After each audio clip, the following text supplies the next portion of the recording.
收腹雜菜鍋，材料有西芹、芋絲、白蘿蔔、西蘭花、小糖。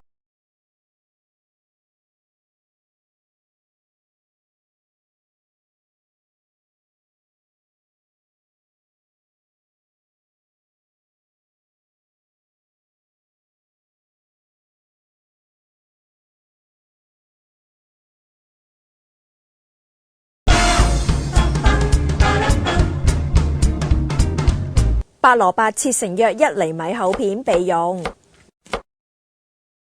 菜切開一半，西蘭花切成一朵朵備用。黑鐵鍋加水煮滾，放入薑同埋味噌攪勻，煮滾之後轉中火，然後加蘿蔔片轉大火，見到滾之後再轉返中火煮10分鐘，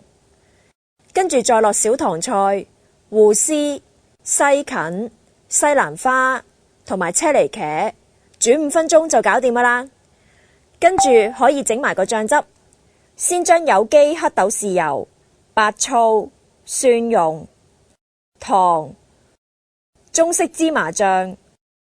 凍滾水放喺大碗裏面攪勻佢。食雜菜鍋嘅時候記得點埋呢個醬喎，咁就更加惹味㗎喇。